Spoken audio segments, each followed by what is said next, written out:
Figure को देखिए और इसको बनाने का काम करिए।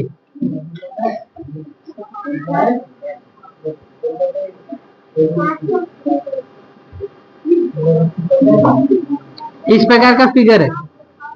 ये यहाँ पर क्या लिखा हुआ है? P, यहाँ पर Q, यहाँ पर R, यहाँ पर S और यहाँ पे क्या लिखा हुआ है?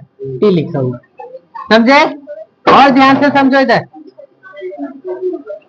क्या दिया हुआ है? दिया गया है कि पी क्यू पैरेलल टू क्या है? S T. देखो इधर क्वेश्चन को समझो।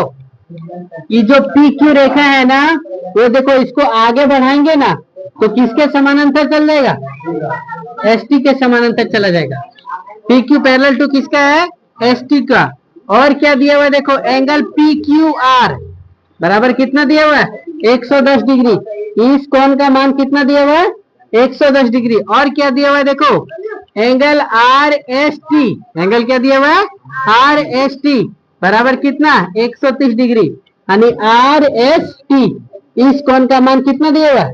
130 डिग्री दिया हुआ। तो आपसे सवाल पूछा है कि एंगल क्यू आर एस बराबर क्या होगा, यानी इस कोण का मान क्यू आर एस, इस कोण का मान क्या होगा। तो यहाँ हल लिखेंगे और हल में क्या करेंगे? रचना करेंगे। क्या करेंगे? रचना। क्या रचना करेंगे? तो देखो आर से होते हुए क्या लिखेंगे? आर से होते हुए क्या? पी क्यू के समानांतर। किसके समानांतर? पी क्यू के समानांतर एक रेखा खींचे। क्या किए? एक रेखा खींचे। क्या नाम देने के लिए बोला है? कुछ भी नाम दे दो, ए भी नाम दे दो, है ना। यानी पी क्यू पैरेलल टू क्या? A B. देखो इधर ध्यान से, पी क्यू पैरेलल टू क्या किया गया? A B. और हम लोग को पहले से पता है क्या? पी क्यू पैरेलल टू क्या है? एस टी है। तो एस टी पैरेलल टू क्या हो जाएगा? ए बी हो जाएगा। किसके कारण से? रचना के कारण से। किसके कारण से? रचना। क्वेश्चन फिर से समझो। क्या दिया हुआ है? तो P Q S T, P Q S T दोनों समानांतर है। और पी क्यू आर का मान कितना दिया हुआ है? 110। और आर एस टी का मान कितना दिया हुआ है? 110 डिग्री। कितना दिया हुआ है? 110 डिग्री। अब आपसे सवाल क्या पूछा है? देखो A Q R S, Q R S यानी इस कोण का मान क्या होगा? तो सवाल पूछा। तो यहाँ पे थोड़ा सा हिंट कर दिया है। क्या हिंट कर दिया है?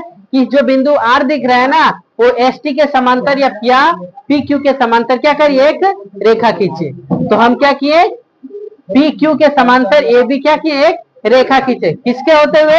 आर से होते हुए। यानी पी क्यू पैरेलल टू क्या हो गया? A B. P Q parallel to क्या हो गया? A B.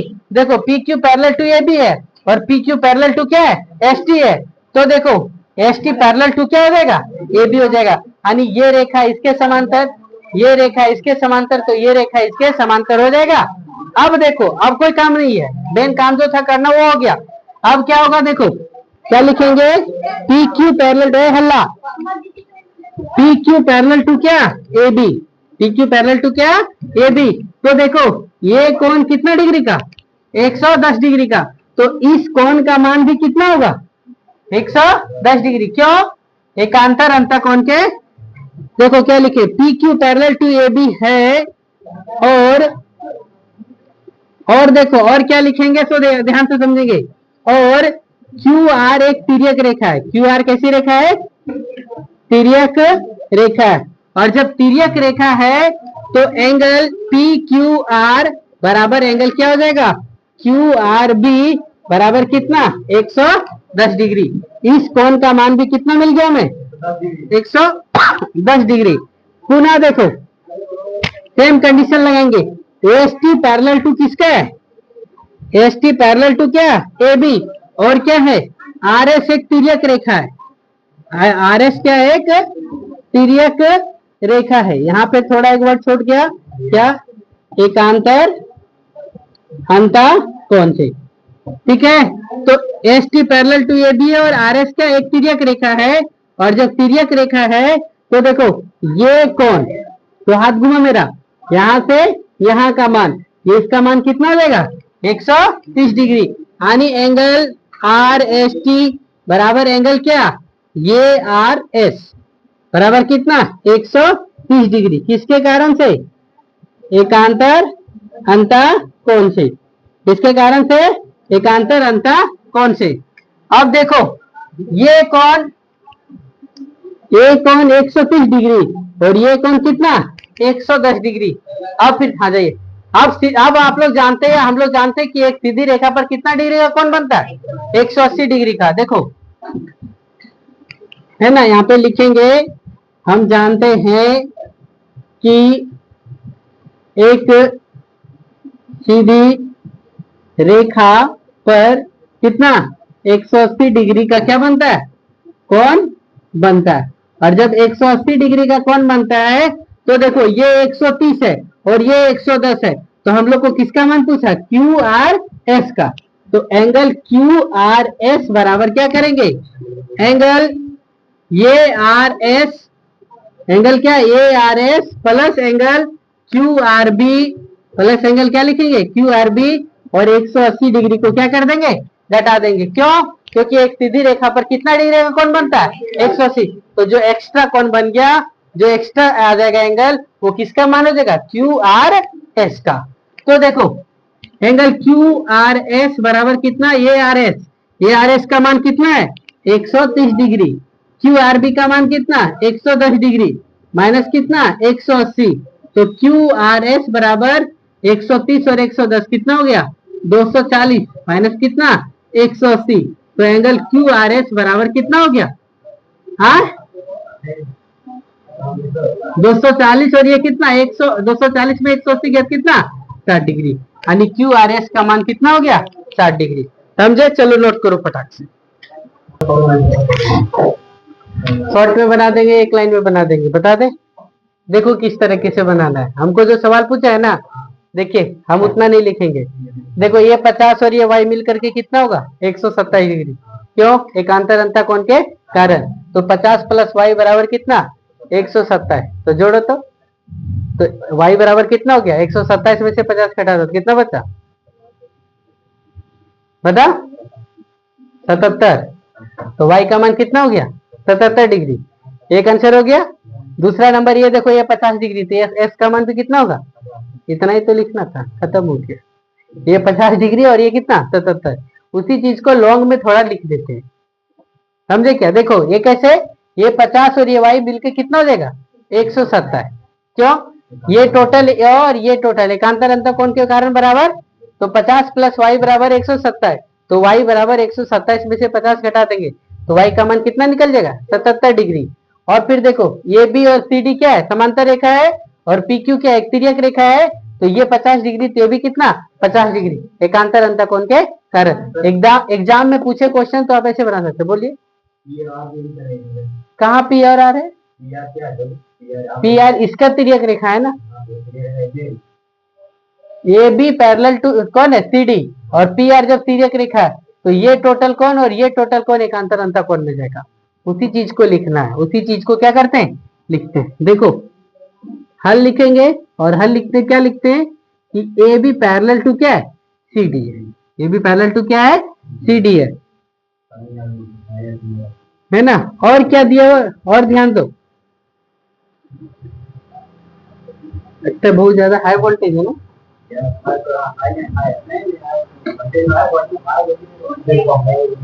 देखो इधर ध्यान से देखो, हल्ला नहीं, ए बी पैरेलल टू कितना है सी डी है।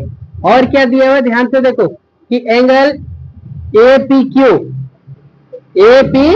क्यू बराबर कितना हो जाएगा पी क्यू आर। एंगल कौन सा पी क्यू आर बराबर कितना 50 डिग्री, बराबर कितना 50 डिग्री। ये कोण का मान प्लस बराबर कितना एस कोण का मान कितना एकांतर अंतः कोण के कारण से। ये समझ में आया क्या? क्या बोले समझ में आया? इस कोण का मान 50 डिग्री, एक्स का मान भी कितना है 50 डिग्री। क्यों? यहाँ पे लिखे कि ए बी पैरेलल टू क्या है सी डी है, और अगर कुछ जोड़ना है तो और लिख सकते हैं कि पी क्यू क्या है एक तिर्यक रेखा है, और जब तिर्यक रेखा है तो एकांतर अंतः कोण क्या होगा बराबर होगा। समझ गए? तो ये 50 डिग्री, तो इसका मान भी कितना, पुनः क्या लिखेंगे देखो, पुनः ए बी पैरेलल टू क्या हो जाएगा C D, A B parallel to क्या हो जाएगा सी डी हो जाएगा।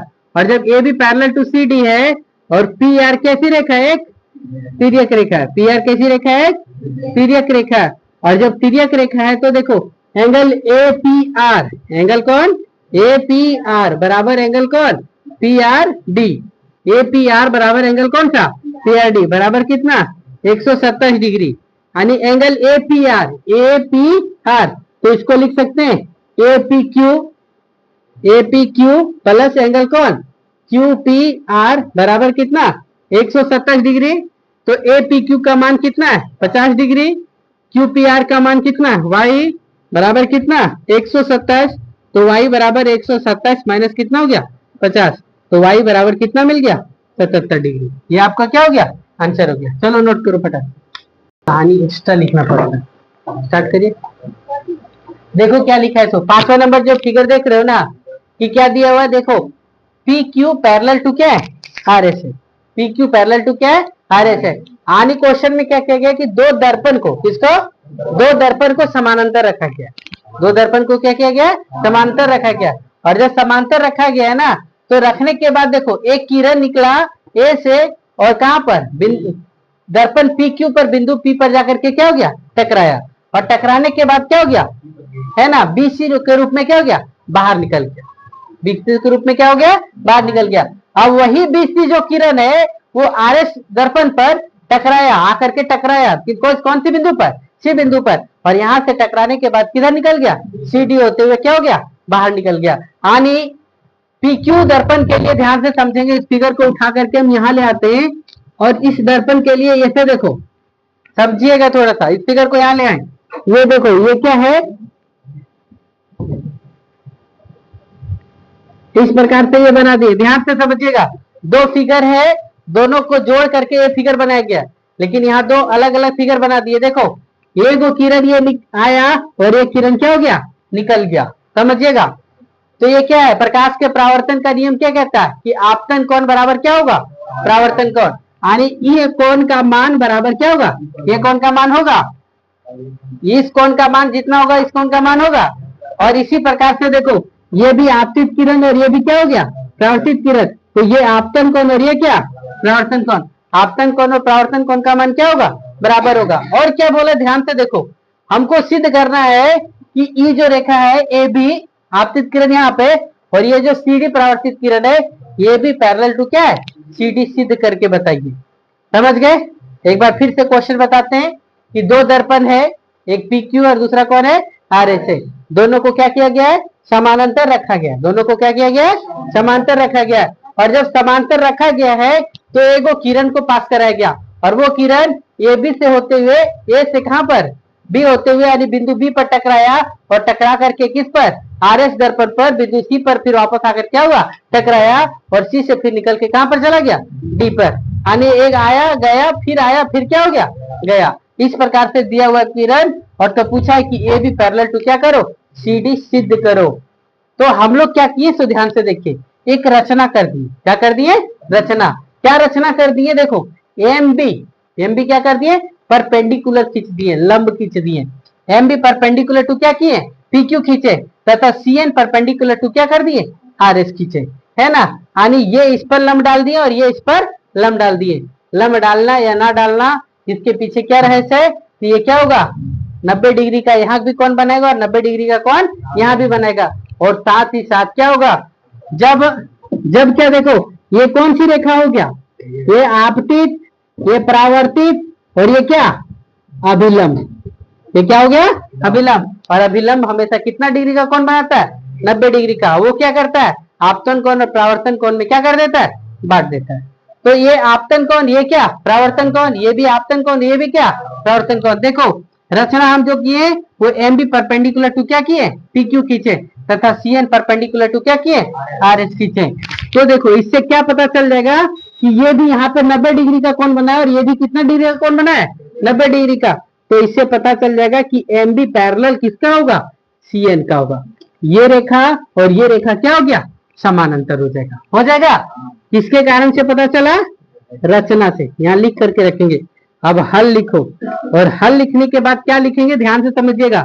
एम बी पैरेलल टू क्या है सी एन है। देखो इधर एम बी पैरेलल टू क्या लिखे, C N. M B parallel to क्या लिखे, सी एन। अभी कोई नहीं लिखेगी, आप समझिए। एम बी पैरेलल टू क्या लिखे, सी एन। और बी सी कैसी रेखा है, तिर्यक रेखा है। बी सी कैसी रेखा है, तिर्यक रेखा है। बी सी कैसी रेखा है, तिर्यक रेखा है। देखो, और जब तिर्यक रेखा है तो एंगल 2 बराबर एंगल कितना हो जाएगा, एंगल 2 बराबर एंगल कितना हो जाएगा, 3 होगा। 2 बराबर कितना हो जाएगा, 3। क्यों, एकांतर अंता कोण से। किसके कारण से, एकांतर अंता कोण से। एंगल 2 बराबर एंगल कितना, 3। इसको हम पहला समीकरण मान करके यहाँ छोड़ते हैं। अब फिर देखो वही काम करेंगे एक एक करके। कौन सा, तो कौन सा, समानांतर, ये क्या बोलते हैं इसको, प्रकाश का परावर्तन। प्रकाश के परावर्तन के गुण से, प्रकाश के परावर्तन के गुण से या नियम से क्या हो जाएगा, ये भी आपतित किरण है और बीसी कैसे किरण है, परावर्तित किरण है ना। दर्पण किसके लिए, पी क्यू के लिए। दर्पण किसके लिए, पी क्यू के लिए। ये भी क्या है, आपतित किरण। और कौन, बीसी कैसे किरण है, परावर्तित किरण है। और जब बीसी परावर्तित किरण है तो आपतन कोण बराबर क्या हो जाएगा, आपतन कोण बराबर क्या, परावर्तन कोण हो जाएगा। बंद करिए। आपतन कोण बराबर क्या हो जाएगा, स्टार्ट करता हूं। आपतन कोण बराबर क्या हो गया, परावर्तन कोण। तो यानी एंगल 1 बराबर क्या हो जाएगा, एंगल 2 हो जाएगा। एंगल 1 बराबर क्या हो जाएगा, एंगल 2। क्यों कि ये कोण और ये कोण क्या है, आपतन और क्या है, परावर्तन है। ये आपतन कोण और ये क्या, परावर्तन कोण। तो इसको केवल समीकरण मान के रखो। दूसरा पुनः सेम कंडीशन इस पे भी लागू होगा क्या, पुनः किसके लिए, तो दर्पण आर एस के लिए। दर्पण किसके लिए, आर एस के लिए क्या हो जाएगा, बीसी कैसा है, आपतित किरण। बीसी कैसा, आपतित। और सीडी कैसा, परावर्तित किरण है। और जब ये हो गया तो क्या लिखेंगे, आपतन कोण, फिर वही लिखेंगे। आपतन कोण बराबर कितना, परावर्तन कोण। यानी एंगल 3 बराबर एंगल कितना, एंगल 3 बराबर एंगल कितना, 4। इसको केवल मान लो। तीसरा समीकरण कुछ समझ में आया। जैसे यहां पर हम क्या किए, देखो 2 बराबर कितना सिद्ध कर दिए, 3। 2 बराबर कितना सिद्ध कर दिए, 3। और देखो 1 बराबर कितना सिद्ध किए, 2। और 3 बराबर कितना सिद्ध किए। समझ में आया कुछ हो कि 1 बराबर 2, 2 बराबर 3 और 3 बराबर कितना, 4 है ना। 1 बराबर 2, 2 बराबर कितना, 3 और 3 बराबर कितना, 4 है ना। तो हम लोग लिख सकते हैं कि 1 बराबर 4 भी हो सकता है, लिख सकते हैं। समीकरण किसके द्वारा, 1, 2 और किसके द्वारा, 3 के द्वारा। क्या पता चलेगा, ध्यान से देखो। एंगल 1 बराबर एंगल कितना, 3 लिख सकते हैं। एंगल 1 बराबर एंगल कितना लिख सकते हैं, 3। एंगल 2 बराबर एंगल कितना लिख सकते हैं, 4 लिख सकते हैं। लिख सकते हैं क्या, 1 बराबर 3 और 2 बराबर कितना, 4। क्यों, 1 बराबर 2 है और 2 बराबर कितना, 3 है। और 3 बराबर कितना है, 4 है। तो 1 बराबर 3 और 2 बराबर कितना लिख दिए। इसको समीकरण 4 और इसको समीकरण कितना लिखो, 5। तो समीकरण 4 और 5 को जोड़ने पर, 4 और 5 को क्या करने पर, जोड़ने पर, एंगल 1 प्लस एंगल 2 बराबर एंगल 3 प्लस एंगल कितना, 4। अब देखो एंगल 1 और 2 मिलकर के क्या होगा, ए बी सी। यानी एंगल कौन सा बना लेगा, ए बी सी। और दूसरा एंगल 3 और 4 मिलकर के क्या बना लेगा, बी सी डी। एंगल क्या बना लेगा, बी सी डी। अब ध्यान से जरो, ये मिटा दे थोड़ा सा समझने के लिए। देखो मिटा देंगे है ना, फिर बना देंगे फिगर, इसको भी मिटा देंगे है ना। अब देखो मेरे पास ए बी सी डी इस प्रकार से देखो। यानी हमको अब टोटल मिल गया ए कोण और टोटल मिल गया कौन, ए कोण। ई कोण बराबर ई कोण हो गया। कब होगा, ये दोनों क्या है, बराबर होगा तो एकांतर अंतः कोण बराबर है। और जब एकांतर अंतः कोण बराबर है तो दोनों रेखाएं क्या होगी, समानांतर होगी है ना। क्या लिखेंगे, ए बी सी बराबर एंगल क्या, बी सी डी। क्या पता चला, एकांतर अंतः कोण से नहीं लिखेंगे, एकांतर अंतः कोण। है ना। और क्या लिखेंगे, जब एकांतर अंतःकोण क्या है, बराबर है, तो क्या होगा, रेखा भी समानांतर होगा। रेखा भी क्या होगा, समानांतर होगा। अर्थात ए बी पैरेलल टू क्या होगा, सी डी होगा। है ना, प्रूव करना है। चलो नोट करो फटाक से, खत्म हो गया पूरा।